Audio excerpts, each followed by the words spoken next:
तो कल के श्लोक प्रमाण दिए थे कि 88 सहस्राणि यतीनां मूर्ध्वरेतसां स्मृतं स्थानं तु यत्तेषां तदेव गुरुवासिनां स्मृतं तेषां तु यत्स्थानं स्मृतं तद्वै वनौकसां। 3 पादों में है 88 सहस्राणि को 80,000 वर्ष तक यतीनाम ऊर्ध्वरेतसां, जो ऊर्ध्वरेत यति लोग है उन्हें जो स्थान की प्राप्ति होती है तदेव गुरुवासिना, वही नैष्ठिक ब्रह्मचारियों को भी प्राप्त होता है। और जो यह इन लोगों के लिए स्मृत है वही वनौकसाम, वानप्रस्थों को भी प्राप्त होता है, ऐसे कह दिया। इत्यादि पुराण स्मृति श्रुति मूल होने से प्रामाण्यात नैष्ठिक ब्रह्मचारी नाम ऊर्ध्वरेतसाम आदित्य संबंधिना उत्तरायणेन उपलक्षितो देवयाख्य मार्ग यावता प्रसिद्ध तस्मात् तेषाम् अरण्यवासिभिः सह अखंडित ब्रह्मचर्येणैव अर्चिरादिगति लाभात् न पंचांग वित्तेन प्रयोजन विधि पारिशिष्य सिद्धि, इसे उनको भी पंचांग विद्या की कोई जरूरत नहीं है। तो नैष्ठिक ब्रह्मचारी लोग हैं या सौन ब्रह्म की उपासना करने वाले लोग हैं, है ना, ऐसे जितने भी हैं इन लोगों को पंचांग विद्या की अपेक्षा के बिना ही उत्तरायण मार्ग की प्राप्ति होती है। और जो गृहस्थ होते हुए सपत्नीक जो व्यक्ति होगा और कर्मकांडी है जो, वह पंचांग विद्या के बिना उत्तरायण मार्ग के अधिकारी नहीं हो सकता। इस पर पूर्व पक्षी आशंकाएं करेगा। अब शास्त्रार्थ आरंभ होता है। ननु ऊर्ध्वरेतस्तम चेत उत्तर मार्ग प्रतिविधि कारणम पुराण स्मृति प्रामाण्यात् इष्यते तत्पित्तम वित्तम अनर्थकम प्राप्त। ये जो आपका विशेषण है वित्तम वित्व व्यर्थ हो जाएगा। ऊर्ध्वरेतों को उत्तर मार्ग की प्राप्ति हो जाएगी। हाँ, उसके प्रतिपत्ति का कारण पुराण स्मृति प्रामाण्य के आधार पर आपने कह दिया कि जब वो उन्हें भी प्राप्ति अवश्य होता है, उत्तरायण मार्ग की प्रतिपत्ति का कारण जो है पंचांग विद्या से भिन्न ही है, फिर तो गृहस्थों को पंचांग विद्या तो है ही, तो विशेषण किसका व्यावर्तक कर रहा है?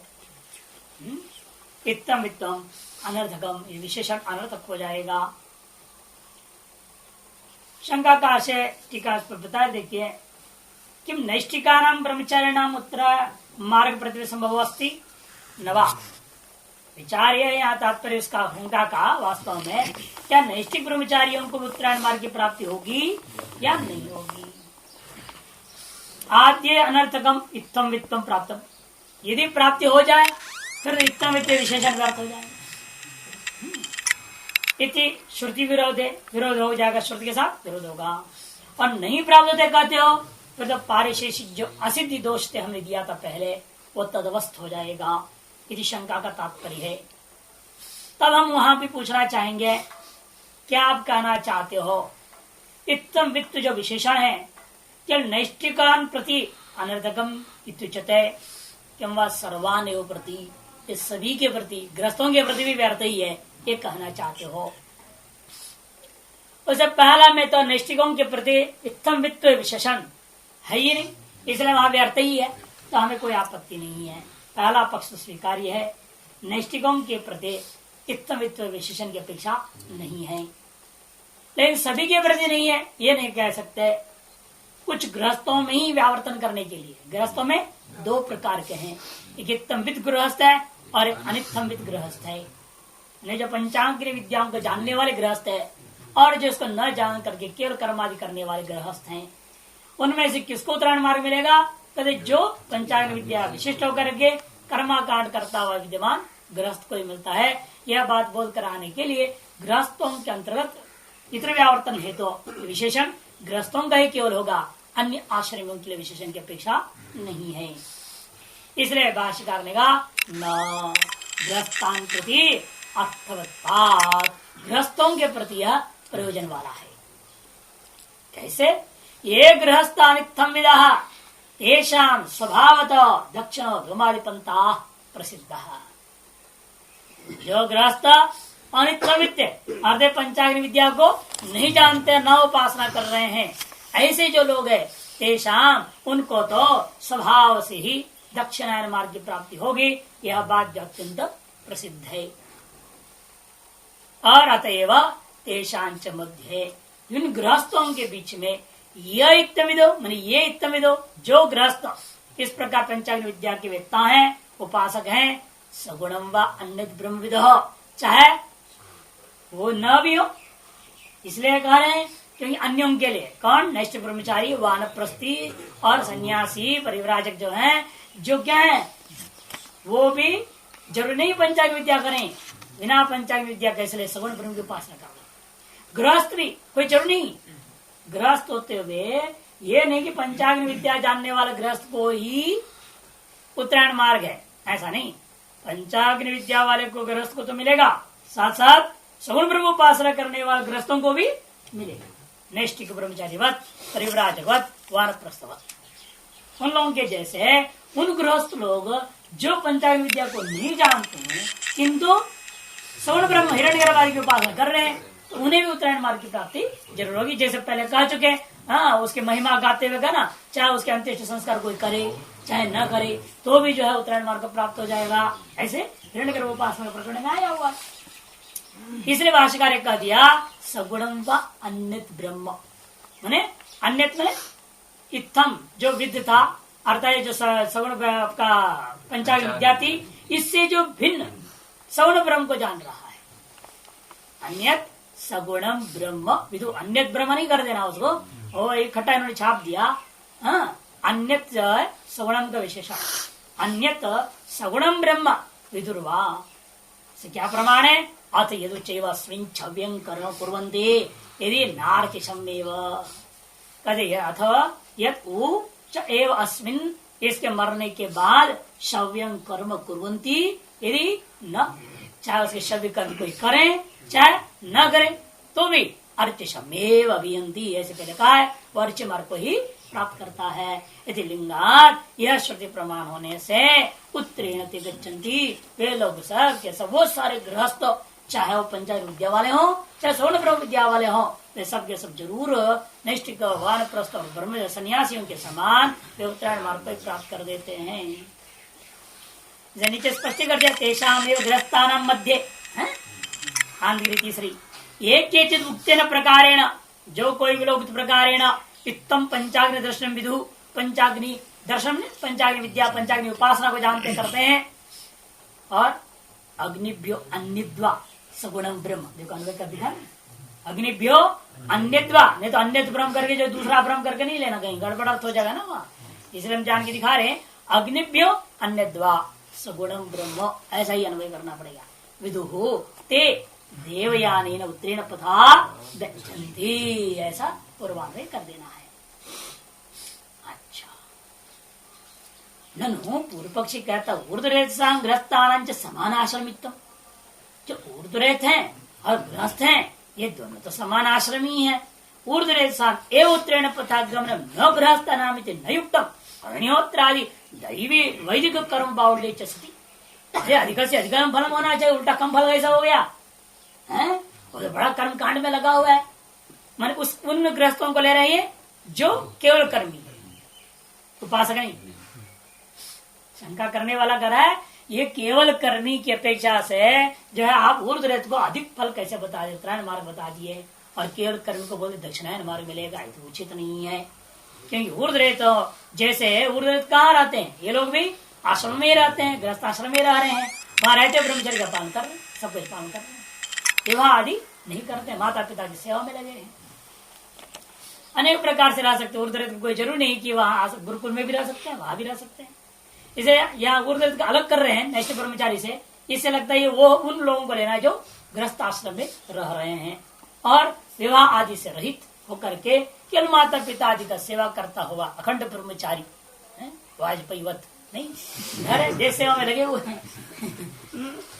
तो इस प्रकार की जो लोग होते हैं तो गृहस्थ आश्रम में ही, वो भी गृहस्थ आश्रम का तात्पर्य यहाँ वो नैष्ठ ब्रह्मचारी भी नहीं, गुरुकुल में भी नहीं रह रहे हैं और वनवास में भी चले नहीं आए, वानप्रस्थ तो कर ही नहीं सकते, वानप्रस्थ तो वो करेगा ना जो गृहस्थ होगा, सन्यास वक्त ने शादी कर लिया हुआ वही वानप्रस्थ का अधिकारी होता है। यहाँ तो सन्यासी होना चाहिए, वो भी नहीं है, वो ऐसे को यहाँ केवल ऊर्ध्व शब्द से ले रहे हैं। इसलिए पूर्व पक्ष की आशंका हो रहा है ऊर्ध्वरेतसां गृहस्थानां च समान आश्रमित्वम् ऊर्ध्वरेतसां एव उत्तरेण पथा गमनम न गृहस्थानामिति न युक्ताम। ऐसा करना उचित नहीं। क्यों? अग्निहोत्रादि वैदिक कर्म बाहुल्य च सति। अग्निहोत्रादि वैदिक कर्म बहुत कर रहा है वो, ये तो कुछ कर भी नहीं रहा, तो उसको करने का अधिकार भी नहीं, तो शादी नहीं किया ना, तो इसको पत्नी है नहीं, बच्चे है नहीं, तो कहाँ से अग्निहोत्रादि कर्म कांड करेगा? वैदिक कर्म के अधिकारी ही नहीं, क्या स्मार्ट कर्म करते रहेगा, थोड़ा बहुत नित्य होम वगैरह संध्या पूजा पाठ कर रहा है, तो ऐसा कम कर्म कर रहा है और उसको आपने कह दिया उत्तरायण मार्ग। दुनिया भर जिम्मेदारी लेकर के सारा संसार को पालने में लगा हुआ है आदमी, और उसको बहुत कम फल दे देंगे, दक्षिण मार्ग से डाल दिया उसको, ये तो उचित नहीं है। चेत नैष दोष अपूता हिते, जब भले बहुत कर रहे हैं लेकिन अपवित्र ही रहते ही है। कहते ऐसे कैसे, तो नहाते धोते शुद्ध रहते, अब ऐसे कैसे कहते हो आप अपवित्र रहते? कहते अपवित्र नहाने धोने कपड़ा पहनने से मतलब नहीं है, उनके अंतःकरण अशुद्ध ही रह सका रहेगा, कभी अत्यंत शुद्धि प्राप्त नहीं कर सकते हो। क्यों? शत्रु मित्र संयोग निमित्त राग द्वेष, उनके यहाँ कोई न कोई शत्रु होता है, कोई मित्र होता है, उनके संबंध को लेकर के तन्निमित्त विभिन्न प्रकार से उनके अंदर राग और द्वेष होते रहेगा। राग द्वेष युक्त स्तु कहा उनके लिए तो राग युक्त होना पड़ता है। अब यहाँ तो राग द्वेषवान है, तो ये कैसा हो जाएगा उत्तरायण मार्ग के अधिकारी? तथा धर्माधर्म हिंसानुग्रह निमित्त, और उसी के अधीन होकर के वो धर्म अधर्म भी करता है, हिंसा अनुग्रह भी करने लगता है। जो शत्रुओं के प्रति हिंसा करने लगता है वो अधर्म हो गया, और मित्रों के प्रति अनुग्रह करता है उसे धर्म करने लगा। और कई बार जहाँ पर अधर्म, मित्र को साथ देना भी अधर्म होता है, लेकिन वहां साथ देते क्यों मित्र होता है? मित्र गलत है, वो गलत काम किया है, उसको आप तो साथ दोगे, बल्कि उसको समझाना चाहिए तुम गलत किए हो, इससे तुम स्वीकार करो ना अपनी गलती, भले दंड हम दोनों भुगत लेंगे, चलो हम तो मित्रा में साथ दे सकते हैं। लेकिन ये कहो कि झूठ बोलना पड़े, अभी नहीं हमारे मित्र ऐसा है ही नहीं, उसने गलत किया ही नहीं है, और झूठ बोल के उसको बचाओगे, ये तो बहुत गलत बात।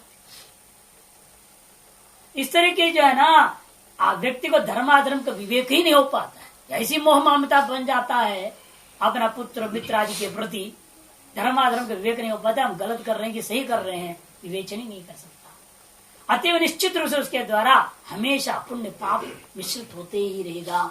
हिंसा अनृतम माया अब्रह्मचर्य बहु अशुद्धि कारण अपरिहार्यम तेषा, क्योंकि गृहस्थों के अंदर तो ये अपरिहार्य, उनके पास कोई रास्ता नहीं से बचने का, उन्हें झूठ बोलना पड़ेगा, काया वाचा मनसा हिंसा करते हैं वो, और बड़ा छल कपट भी करना पड़ता है, माया अब्रह्मचर्य आदि करते हैं पड़ जाता है।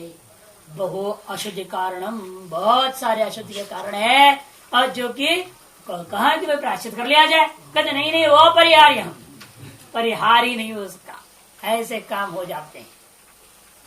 अतो अपूता, इसलिए वे अपवित्र कहे गए हैं। अपूतत्वादेव नोत्रेण पथा गमनम, अपूत होने के नाते ही, अपूत ने पुत्र नहीं समझना, सपूत न कुपूत बोलते ना, वैसे ये अपूत अपवित्र, अपवित्र होने के कारण से उत्तरायण मार्ग से वो नहीं जाएगा। हमने ऐसे सुना है, गुप्त भाषा पढ़ाते हुए बोल रहा था, अपूत पूतो भवती आया है ना, कई जगह आया है अपूत पूतो भवती, तो उसने व्याख्या कर दिया जो अपुत्र वाला होता है वो पुत्रवान हो जाएगा, ऐसा अर्थ कर दिया। मैंने पूछा बाद में आराम से उनसे, भाई महाराज आपने तो कह दिया जो अपुत्र वाला पुत्र हो जाता है, किस शब्द का अर्थ आपने किया था? उन्होंने कहा अपूतो भगवती का है ना, इसी का ऐसे कैसे अर्थ कर दिया? पुत्र मैंने पुत्र नहीं ऐसे नहीं है, यहाँ संस्कृत में संस्कृत शब्द है अपूत, यहाँ पूत मैंने पवित्रता है, वही पवनी धातु से बना है। तो उन्हें समझा कि ऐसा भी होता है क्या? मैंने कहा हाँ, इसलिए तो कहता हूँ गुरु के मुख से पढ़ा करो, ऐसे उल्टा उल्टा भाषण देते रहते हो, कथाकार बन जाते हो। ऐसे व्यक्ति आया अभी PhD कर रहा है वेदांत में संपूर्ण यूनिवर्सिटी में, और कहा कि वेदांतों में विशेष बृहदारण्य के उपनिषदों में उपासनाओं पर विवेचन करने का उसने विषय ले लिया। मैंने उससे पूछा आप उपासनाओं पर विवेचन करने के लिए चले हो, बृहदारण्य में कितनी प्रकार की उपासना, कौन सी क्या है, कैसे हैं, सब उसने वो तो होते हैं ना वहाँ गाइड जो होते हैं, वो पहले जब चयन होता है पीएचडी की स्वीकृति, उसी समय इंटरव्यू में विषय दे दिया जाता है, वो बना के देते पहले से, ये तुमको पसंद है, ये ले लो, कौन सी तुमको इच्छा है, कौन सी तुम कर सकते हो। तो ले तो लिया, उसे पता ही नहीं है कुछ भी नहीं। कितने प्रकार के उपासक जानते हैं, हमने सुना है, हम और प्रतीक दो ही जानते हैं, और कुछ पता ही नहीं। कर्मानुबद्ध होता है कि नहीं। सौन ब्रह्मोपास, निर्गुण ब्रह्मोपास अलग होते हैं, सालम निरालम अलग होता है, प्रतीक संपत्ति अलग होता है। इसमें किसको अहम ग्रह उपासना किसको किसमें रखना है, कैसे करना है, महाराज आप हमें लिखा दो। नहीं तो जाओ अपने गाइड से पूछो, गाइड किसने बना रखे हो, 25,000 तो उसको देना पड़ता है? उससे पहले पूछना, लिखवा लेना, सब बाद में देखिए। तो ऐसे लोग पीएचडी कर रहे हैं वेदांत पर, उन्हें कुछ भी पता नहीं, उपासना का पता नहीं। ये स्थिति है, इसलिए इन चीजों को ध्यान देना पड़ता है। हिंसा, अनृत, माया, अब्रह्मचर्य आदि पर्याराच्छ शुद्धात्मा ही इतरे मैंने और जो ऊर्ध्व रेत वाले लोग हैं, वो लोग कैसे हैं? हिंसा, अनृत, माया, अब्रह्मचार्य आदि से परिहार प्राप्त कर चुके एक तरह से। क्यों? वो गृहस्थी में गए ही नहीं, वो जमेला में पड़े नहीं, कीचड़ में पड़ते तब ना पैर धोना पड़ेगा। पंग है वो है ना, प्रक्षालनादि पंक से धूरा स्पर्शनम वरम वाली बात है। वो तो कीचड़ में पैर रखो फिर धो, उस मूर्खता से अच्छा कीचड़ में पैर मत डालो। उसे इसलिए गृहस्थी में गया ही नहीं, इसलिए हिंसा आदि का स्वतः ही परिहार हो गया है। इसे शुद्ध अंतःकरण वाले हैं कौन? इतरे शत्रु मित्र राग द्वेष आदि परिहाराच्छ। क्यों? क्योंकि शत्रु मित्र आदि के लेकर के राग द्वेष का परिहार हो चुका है। अति विरजसा तेषां युक्त उत्तर पंथा, इसलिए रजगुण की प्रवृत्ति का अवसर ही नहीं रह गया। तमोगुण का तो कहां से कैमुतिक न्याय से खंडन कर दिया, तमोगुण का आने का अवसर ही नहीं है। केवल सत्वगुण प्रधान होकर के शुद्ध अंतःकरण वाले होते हैं, अति उनको उत्तरायण मार्ग की प्राप्ति होती है। कहना युक्त ही है। तथा च पौराणिका, इससे पौराणिक लोगों ने स्पष्ट शब्द में कहा है, ये प्रजाम ईशिरे अधीरास ते श्मशानानि भेजिरे, ये प्रजाम नेशिरे धीरास ते अमृतत्वम भेजिरे इत्याहु। ये प्रजाम ईशिरे, जो लोग प्रजाओं को प्राप्ति करना चाहते हैं, प्रजात्पादन में अभिरत रहते हैं, वे लोग अधीर पुरुष लोग हैं। धैर्यहीन होने के नाते वे अंत में कहाँ पहुंचेंगे? स्मशान घाट पहुंच जाएंगे। मौत तेजी सबकी होती है। उनका कहने का तात्पर्य है पुनरपि जन्म पुनरपि मरणम का चक्र में सदा ही उनका क्या है? यहाँ से स्वर्ग, स्वर्ग से यहाँ, ये चक्कर चलते हैं। ये प्रजा नेशिरे, जो प्रजा उत्पत्ति के प्रति इच्छा ही नहीं रखते हैं, ऐसे धीर पुरुष है, ये अमृतत्व विभेजिरे, वे अवश्य अमृतत्व को प्राप्त करते हैं। मोक्ष है नहीं, यहाँ पर क्रम मुक्ति का तात्पर्य है, कहेंगे अभी उस पर विचार होगा।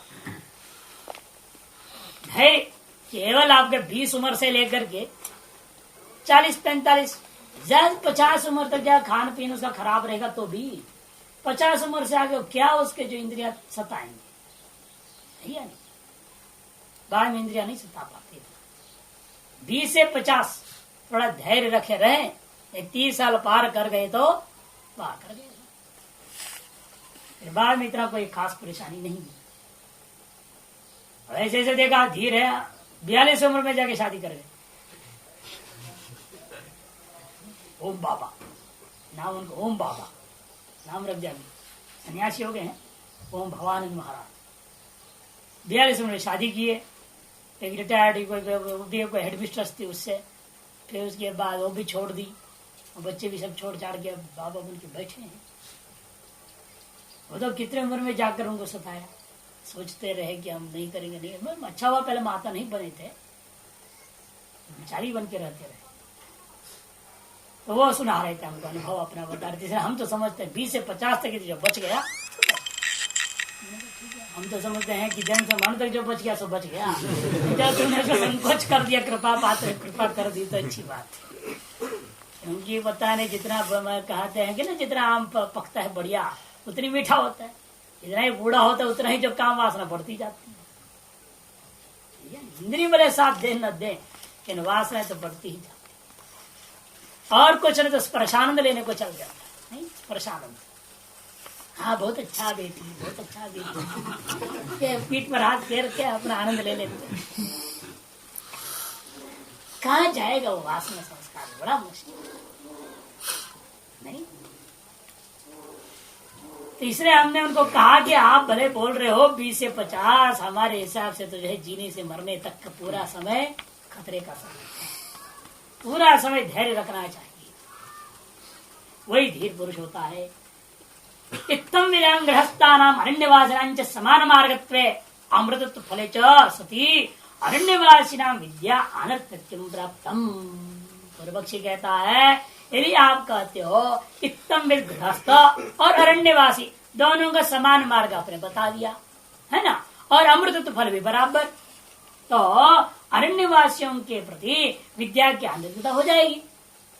फिर तो श्रुति के साथ विरोध होगा, तथा जो श्रुति विरोध न तत्र दक्षिणायन्ति न विद्वांसस्तपस्विनः स एनम् अविदितो न भुनक्ति। देखो परस्पर विरोध हो जाएगा। एक तरफ कहता है न तत्र दक्षिणायन्ति न अविद्वांसस्तपस्विनः, अविद्वान होता हुआ जो तपस्वी है, अविद्वान न अविद्वांस माने विद्वांसन एव तपस्वी चेत दक्षिण मार्गो नहीं अंति, और दक्षिणायन मार्ग को नहीं प्राप्त होता है। इधर से विद्या को कथन किया, मैंने विद्वान होना जरूरी है, अर्थात पंचांग विद्या से भी जरूरी है, कह दिया एक तरफ। और दूसरा कहते हैं अविदितो न भुनक्ति स एनम, और परमात्मा भी उस अविदित की भी रक्षा नहीं करते, पालन नहीं करते, अर्थात अमृत तो प्राप्त नहीं हो सकता। विरुद्धाम वर्ष विरोध हो जाएगा। टीका करे देखिए, आश्रम धर्म मात्रेण उत्तरम मार्ग द्वारेण अमृतत्वम ऊर्ध्वरेतसाम उत्तम। आपने कहा कि भाई विद्या के बिना भी केवल आश्रम धर्म का पालन करने मात्र से उस ऊर्ध्व रेतु को उत्तरायण मार्ग की प्राप्ति, अमृतत्व प्राप्ति होती है।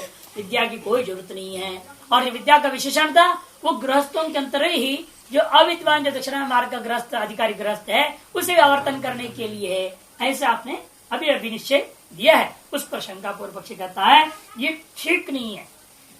क्यों? तेषाम विद्या अनर्थक्यम इष्टमेव इत्याशंका। यदि कोई कहता है ठीक है अरण्यवासियों के प्रति, ऊर्ध्वरेतादियों के प्रति विद्या की पंचायन विद्या व्यर्थ ही है, तो ऐसा यदि जो ये व्यर्थ है वो इष्ट ही है, ऐसा कोई दोष नहीं है। तब पूर्व पक्षी नहीं, दोष क्यों नहीं है? श्रुति विरोध हो जाएगा। एक तरफ विद्या की अपेक्षा कर रही है, एक तरफ विद्या के बिना काम ही नहीं होगा बोल रही है। स देखो व्याख्या कर रहे हैं वो, स एनम अविदितो न भुनक्ति की। सामने परमात्मा स्वयं अज्ञात सन, स्वयं कैसा है परमात्मा? उस साधक उस अधिकारी को ज्ञात नहीं, वो अधिकारी उस परमात्मा का भी जानता नहीं है। अज्ञात सन एनम अधिकारी, फिर भी वो अपने उस अधिकारी भूता व्यक्ति को अपवर्ग प्रदान न पालयति, अपवर्ग प्रदान के द्वारा पालन नहीं करता। इति वाक्यम विद्या मंत्रण अमृतत्वम तो वृद्धम, विद्या के बिना अमृतत्व आप यदि कहते हो, ये दो मंत्र ऐसे हैं जहाँ स्पष्ट कहते हैं विद्या के बिना अमृतत्व प्राप्ति नहीं हो सकती।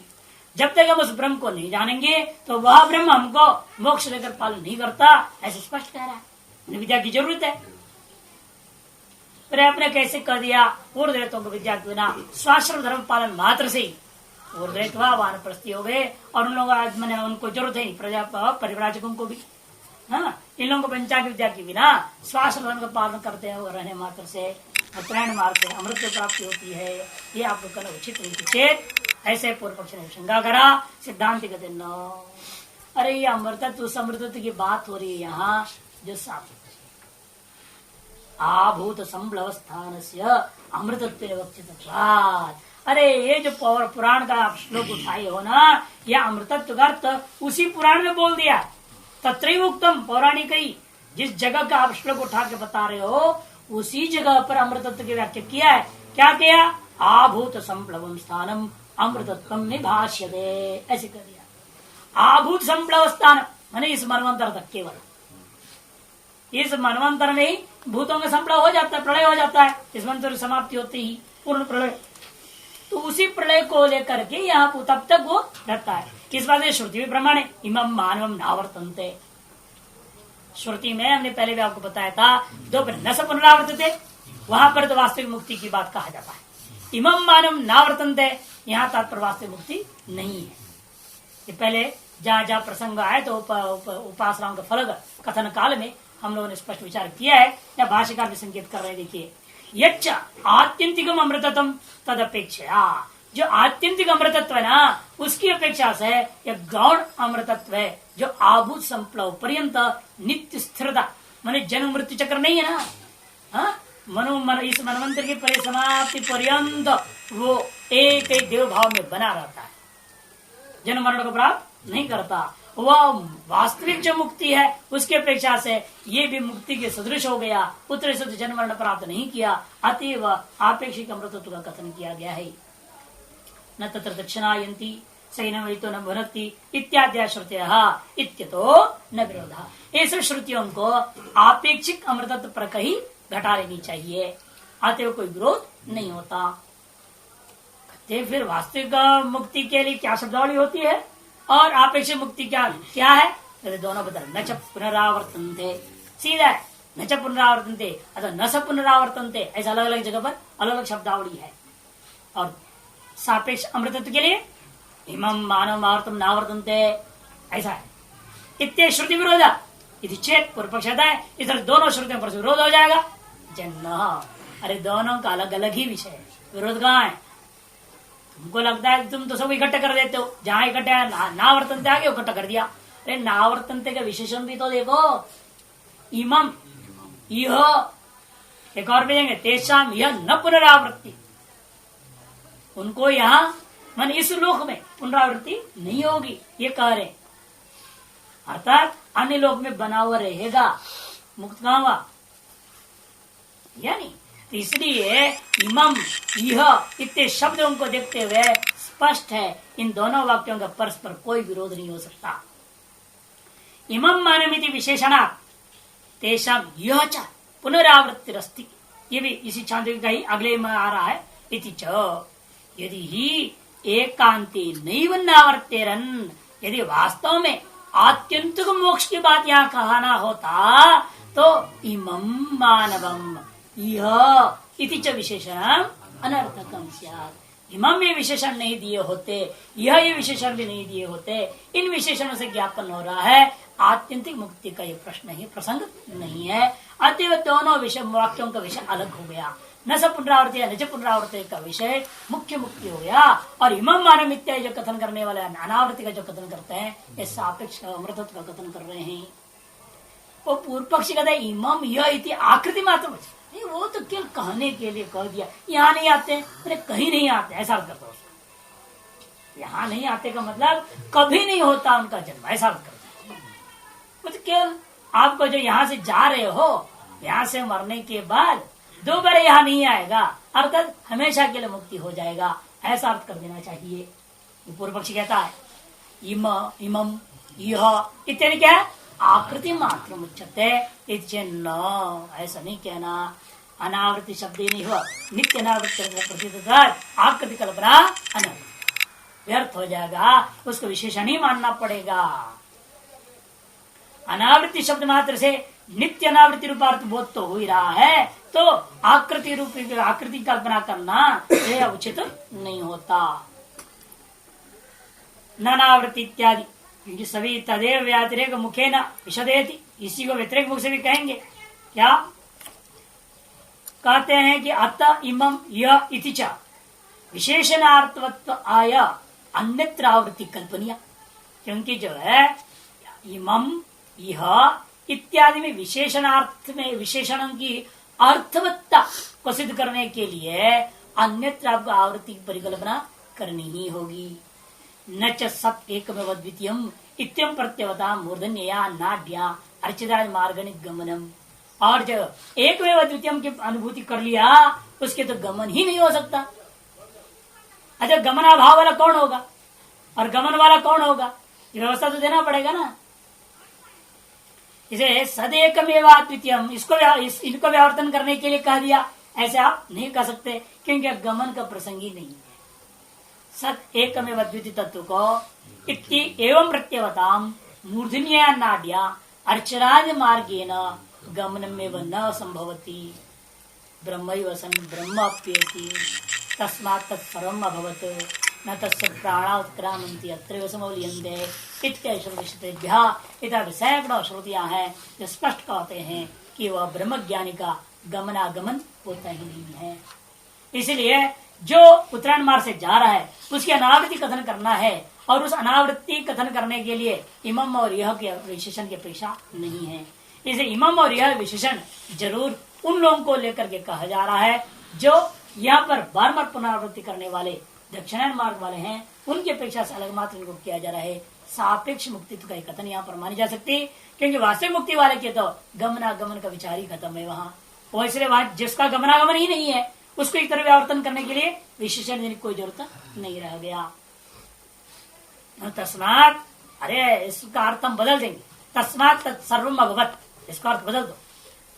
तस्मात मैंने जीवा उच्चक्रमिश प्राणा न उत्क्रामंती, है ना, न तस्य प्राण उत्क्रामते ना, यहाँ पर तस्य षष्ठी को पंचमी कर दिया जाएगा। पूर्वाद तस्मात सर्वभाव, तीसरे वो सर्वभाव को प्राप्त क्यों, वो यहाँ से निकल करके सर्वभाव में एक हो गया, निकला वो यहाँ से गया, जा करके सभी में एकीभूत हो गया।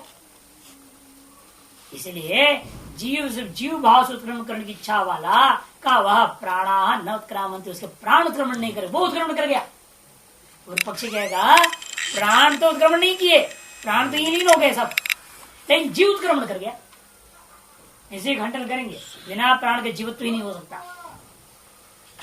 न उत्क्रामंती सहैव गच्छन्ति, अथवा उत्क्रमण नहीं किया प्राण का मतलब क्या, उसके साथ ही गए, ऐसा अर्थ इति अयम अर्थ कल्प्यते, ऐसा अर्थ नहीं कर सकते। ये कल्पना करने का आधार क्या है, काण्व श्रुति, माध्यम श्रुति और काण्व श्रुति में अंतर है। न तस्मात् प्राणात् क्रामन्ति माध्यम श्रुति में अनुसृत्य, न तस्य प्राणा के जगह पर माध्यम श्रुति में क्या है, न तस्मात् प्राणा करके अनुसृत्य न तस्य काण्व श्रुति रविनेतव्या।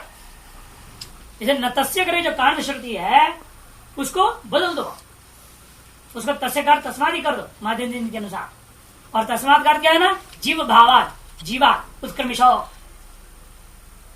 प्राणा न उत्क्रामन्ति किंतु सहैव गच्छन्ति, ऐसा ये कल्पना करने के लिए कौन कह रहा है, पूर्व पक्ष।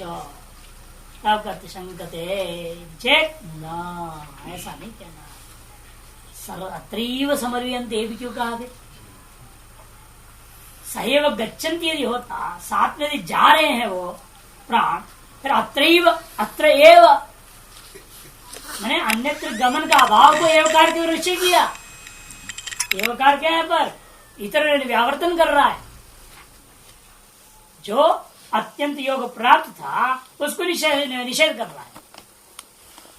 इसीलिए तो यहाँ पर क्या कहना पड़ेगा, इति विशेषण अनर्थक्यात्, ये विशेषण व्यर्थ हो जाएगा यदि आप जैसा अर्थ कर रहे हो, प्राण उसके साथ जाते हैं ऐसा अर्थ करूंगा तो फिर व्यर्थ विशेषण हो जाएगा। सर्वे प्राणा अनुत्क्रामन्ति जब प्राण गमन से प्राप्त, क्योंकि अन्य जो अज्ञानियों के लिए तो स्पष्ट का है सर्वे प्राण अनुत्क्रामन्ति, क्योंकि जहां जहां पर प्राणोपासना प्राण में गया है, जब प्राण उठने लगा, सारे उठने लगे, तो स्वतः प्राप्त है। जिस स्वतः प्राप्त को ये उत्तरायण मार्ग से चलने वालों के लिए विधान करोगे, जो स्वाभाविक रूप में ना समस्त अज्ञानी जो पंचांग विद्या को जानता है नहीं जानता है, कर्मकांड भी करता है नहीं करता है, आस्तिक नास्तिक सबके लिए बराबर है। जो प्राणों का जो है प्राण का उत्क्रमण, जीव के उत्क्रमण करने के साथ प्राणोत्क्रमण के साथ साथ सकल प्राणों का साथ साथ चलना, ये जो चीज है सहगमन, वो तो सर्वसामान्य स्वतः सिद्ध प्रसिद्ध, उसको उत्तरायण मार्ग चलने वालों के लिए आप यदि कहने लगोगे तो व्यर्थ विशेषण तो होगा ही। तस्मात् उत्क्रामन्ति थी अनाशंका एव ऐसा, इसीलिए प्राण में साथ उत्क्रमण कर जाएंगे और ब्रह्मज्ञानी भी उत्क्रमण करेगा, इस तरह से ये सब शंका करना बिल्कुल उचित ही नहीं है। ऐसा न आशंका कर्तव्या। यदा भी मोक्ष संसार गति वैलक्षण्य प्राणानाम जीवेन स आगमनम आशंक्य तस्मात् नोत्क्रामन्ति उच्यते। और यदि कोई ऐसी व्यवस्था देना चाहता है, जैसे आप जो है वो लेता है दूसरे ढंग से, पूर्व पक्षी कहता है हम जो कह रहे थोड़ा समझने की कोशिश कीजिए। हमारे ये कहना है जागृत और स्वप्न में अलग भाव है, सुषुप्ति का अलग भाव है। सुषुप्ति में अलग है, जागृत स्वप्न अलग है। संसार दशा में प्राणों के साथ विज्ञान आत्मा गमन करता है। संसार दशा में प्राणों के साथ विज्ञान में जो जीवात्मा है वो चारों तरफ गमन करता रहता है। और मोक्ष नास्ति, मोक्ष काल में प्राणों के साथ प्राणानाम जीवन सह गमनम इति आशंका। मोक्ष काल में भी प्राणों का जीव के साथ गमन की आशंका थी या नहीं है, होगी या नहीं होगी, ये आशंका हुई, उसे निवारण कर न तस्मात् इत्यादि वाक्य कहा गया है। ऐसा पूर्व पक्षी का आशय है। यदापि मोक्षस्य संसार गति विलक्षण, संसार दिशा में क्या है, गमन है, और उससे विलक्षणता कब, मोक्ष काल के अंदर है। इस बात के लिए जीवेन स आगमनम आशंक्य, यहाँ आशंका हो सकता था वे संसार काल में जिस प्रकार से जीव सहित प्राण के गमन होते हैं तो मोक्ष काल में भी जाता होगा। ऐसे कोई आशंका जब करे तब निषेध किया, तस्मात् भूत क्रामंती, ऐसे कह दिया। नहीं नहीं नहीं नहीं, संसार से विलक्षणता है, संसार दशा में तो जाता है, बाकी समय जाता नहीं है। ऐसा यदि कोई व्याख्या करना चाहे अवस्था भेद को लेकर, तदापि अत्रैव समूल्यन्ते विशेषण मनोगतम स्यात्, उस स्थिति में भी अत्रैव समूल्यन्ते ये विशेषण व्यर्थ हो जाएगा। अतएव ये उचित मानना चाहिए अवस्था को लेकर के भी गमनागमन का प्रसंग यहाँ नहीं है। गमन और आगमन जो है ज्ञान और अज्ञान को लेकर के, और ज्ञान अज्ञान भी उपाधि का ही आधार पर निश्चित होता है। जिसे कहते देखिए, न च प्राणिर्वियुक्त से गति उत्पत्ति जीवत्व आ गया, क्योंकि प्राण से रहित हो फिर भी उसकी गति होता हो या उसकी जीव भाव बना रहे, ये दोनों ही बात नहीं हो सकती। प्राणिर्वियुक्त से उसकी व्याख्या कर विस्तार रूप में ना, प्राणानाम अत्रैव समवलय तथापि जीव से गमनम, पूर्व पक्ष कहता ठीक है आपके अनुसार मान लेता हूं, अत्रैव समवलयन्ते के आधार पर ये मान लूंगा प्राण ही रह जाते हैं, किंतु जीव यहां से जाता है, प्राणों को यहीं छोड़ करके जीव चला जाएगा, ऐसा यदि कोई कहे कति हो नहीं सकता। प्राणिर्वियुक्त गतिर जीवत्व व न उपपद्यते, न गति हो सकती है न जीव भाव ही संभव है। क्यों, सर्वगतत्वात् सदात्मनो निरवयवत्वात् प्राण संबंध मात्र ही अग्नि विस्फुलिंगवत जीवत्व भेद कारणम इत्यतः तद वियोगे जीवत्व गतिर्वा न शक्या परिकल्पयितुम श्रुतेश्चेत् प्रमाणमपि। कहते हैं सर्वगतत्वात्, क्योंकि आत्मा कैसा है, सर्वगत सत्य है, निरवय है। ऐसा जो चीज है प्राण संबंध मात्र को लेकर के अग्नि से निकला विस्फुलिंग के समान जीवत्व का भेद का कारण माना गया है।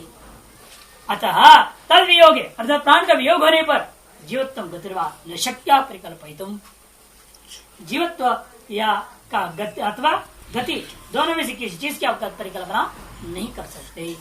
श्रुतेश्चेत् प्रमाणम, यदि आप श्रुतियों को प्रमाण मानते हैं तो अपनी कुतर्क के आधार पर चलोगे तो चलते रहो, उसको कौन जवाब दे, कहां तक जवाब दे, करते रहो अपने कुतर्क।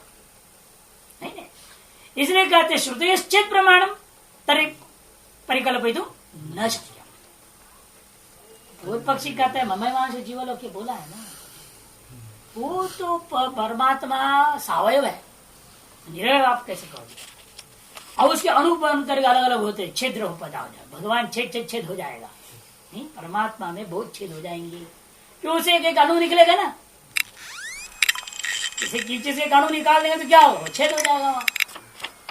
अवयव निकाल दो तो उस अवयव के निकालने से क्या हो जाएगा, उस अवयव में छिद्र पैदा हो जाएगा, ऐसे परमात्मा से छिद्र हो जाएगा। सतोर अणु अवयव स्फुटितो जीवाज्ञ सदरूपम छिद्री कुर्वन, तो पूर्व पक्षी कह रहा है छिद्र करते हुए, वही आपत्ति नहीं बोलते छिद्र हो जाए परमात्मा को फर्क नहीं पड़ता। अरे घटता बढ़ता फर्क नहीं पड़ता उसको, इतना अवयव है यार, वो 2-4 अरब निकल गए अवयव तो क्या फर्क पड़ना है, अनंत अवयव वाला है ना वो तो अनंत। अनंत अवयव वाला में से कितने निकले होंगे आज तक, 10-20 खरब है, इसी ज्यादा क्या निकलेगा, उतने निकलने कोई असर करेगा क्या उसको, कोई असर नहीं करता। जैसे समुद्र से आप जितना भी पानी निकाले जा रहे हैं, फिर भी फर्क नहीं पड़ता, मर्यादा का भंग नहीं होता। वैसे परमात्मा अनंत अवयव वाला है, उसमें 2, 4, 10, 20 अरब खरब निकल भी जाए तो आपत्ति नहीं है। इसे छिद्री कुर्वन् गच्छति इति शक्यम कल्पयितुम, ऐसा कल्पना करना उचित ही है। तस्मात् तया ऊर्ध्वं मायन अमृतत्वम इति सगुण ब्रह्मोपासक प्राणे सन्नाट्य गमनम सापक्षमेव च अमृतत्वम न साक्षात् मोक्ष इति गम्यते। तब सिद्धांत कहता है ऐसा कल्पना करना न कल्पयितुम शक्यम, ऐसा न कर देना, न है ना पहले सत्रूपी आत्मा का सावयव आत्मा है और अनंत अवयव वाला है, उससे अनुरूपी जीवात्मा एक अवयव स्फुटित हो गया, पर जीवात्य स्पष्ट रूप में अलग हो करके जीव नाम से प्रसिद्ध हुआ। ऐसा होता हुआ सद्रूपम छिद्री कुर्वन्, उस परमात्मा के सद्रूपता में छिद्र करते हुए वो निकल गया है, अलग हो गया है, उसी की गति होती रहती है। प्राणादि की कोई जरूरत नहीं है। प्राणादि निरपेक्ष गति, प्राणादि निरपेक्ष क्रिया उस आत्मा का अवयव जो चेतन में है, ऐसा मानता है पूर्व पक्षी। इति कल्पयितुम न शक्यम, क्योंकि सिद्धांत तस्मात्, इसी कारण से निर्णय लो कि क्योंकि वो निष्कलम निष्क्रियम शांतम इति श्रुति प्रमाण है। निष्कल है अर्थात निरवय है, निष्क्रिय है और शांत है, गति है ही नहीं वहां। तस्मात् तया ऊर्ध्वम मायन अमृतत्वम इति, मैंने मूर्धनिया नाट्या ऊर्ध्वलोकी की ओर निकलते हुए अमृत को प्राप्त करता है इत्यादि जो वचनों का तात्पर्य किसमें जाएगा? सगुण ब्रह्मोपासको से प्राणे सह नाड्य गमनम सापेक्षम एवं अमृतत्व, प्राणों के सहित नाड़ी के द्वारा गमन और वह सापेक्ष अमृतत्व का ही विचार होना चाहिए, न साक्षात मोक्ष गम्यते। इन वाक्यों के अर्थ में साक्षात मोक्ष को निकालने के प्रयास आप न करें। तद अपराजिता पू तदैरम मदीयम सरह,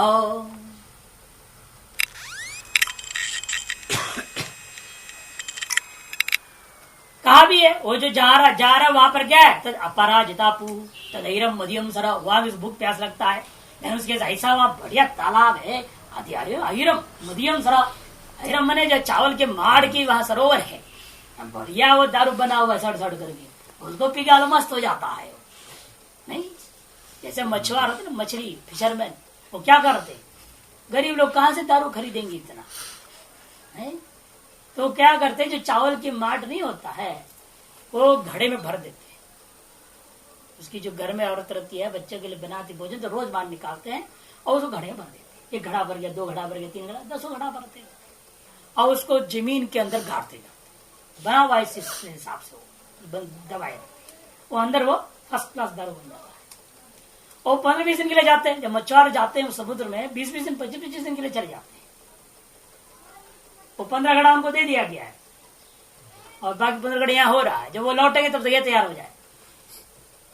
और क्रम भी 1, 2, 3 नंबर लगा देंगे, ये पहला दिन है, दूसरा दिन, तीसरा दिन करके भरा, कब कब भरा है वो क्रम से वो भी पियेंगे ना बाद में। वो फिर वो आएगा, वो खाली घड़ों को लाएगा, ये भरे घड़ों को ले जाएगा, ये चक्र उनका चलता है। अहिरम मध्यम अहिरम का विलक्षण सरोवर है, कहने की यहाँ तात्पर्य उसके मांड का भरा हुआ यहाँ सड़ा गला हुआ दारू ऐसा नहीं देना है जैसे लोक में होता है। एक उत्कृष्ट चीज है, वो ब्रह्म लोक में गया हुआ है, वहां पर ऐसा अमृत वही कुछ सरोवर विशेष है जिसके पास जाने से, उसका सुगंध से, उसका दर्शन से इत्यादि से भूख प्यास सब खत्म। देखो प्राण है वहां, प्राण सहित गमन है, प्राण रहित गमन कहाँ है जीव कैसे इत्यादि प्रमाण है। तेषामेव एष ब्रह्मलोका इति विशेषणा इत्यादि का कथन करके का तेषाम एव, तेषाम मैंने एतादृश सगुण ब्रह्मोपासका नाम एव एष ब्रह्मणलोक इति ब्रह्मलोक, ऐसे वहां पर निर्णय दिया है। अतः अब वापस लौटते हैं प्रकरण में। शास्त्र समाप्त किए। पंचाग्नि गृहस्था एच इमे अरण्ये वानप्रस्थाः परिव्राजकाश्च सह नैष्ठिक ब्रह्मचारी भी आ गया ना। पूरा प्रकरण का शास्त्र का निचोड़ दे रहे हैं। जो पंचाग्निवेत्ता जो गृहस्थ है, अपंचाग्निवेत्ता का तो दक्षिणायन मार्ग, इसलिए उत्तरायण मार्ग किन किन का है?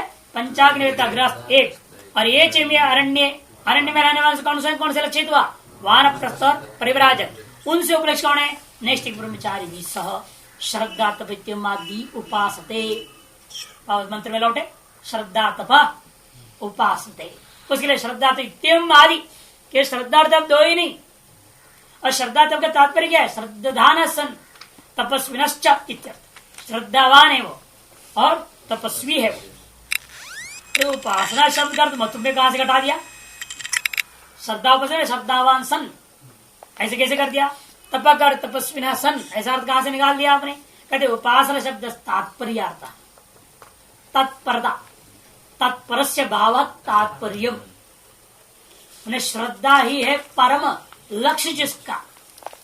तत् माने श्रद्धा, तदेव परो यस्य, परम श्रेयो यस्य इति तत्परः है ना। इस तप एव परम उत्कृष्ट साधन मोक्षार्थम इति यस्य स तत्परः तस्य भाव तात्पर्यम। या तात्पर्य कर वो नहीं लेना शब्द की तात्पर्य ना। शब्दार्थ में बोलते हम लोग इसका तात्पर्य है, यहाँ पर वो तात्पर्य नहीं है। शब्दार्थ की तात्पर्य की बात नहीं हो रही है यहाँ। तत्परता, तत्पर संयत इंद्रिय जैसे वहां पर है नहीं गीता, श्रद्धावान लभते ज्ञान तत्पर संयत इंद्रिय। वही तत्पर का तत्पर से भाव तात्पर्यम तदर्थम इति तात्पर्यार्थम। उपासना शब्द को यहाँ इस विशेष अर्थ में घटाना पड़ेगा। अर्थात श्रद्धा ही उन लोगों के लिए मुख्य साधन है, तप ही मुख्य साधन है। अर्थात अन्य विद्या कुछ भी नहीं है, उनसे कोई मतलब नहीं, फिर भी उनको उत्तरायण मार्ग की प्राप्ति होती है। ये कैसे पता चला? जैसे कहते उपास्य का अर्थ ऐसे ही लिया है अन्यत्र भी।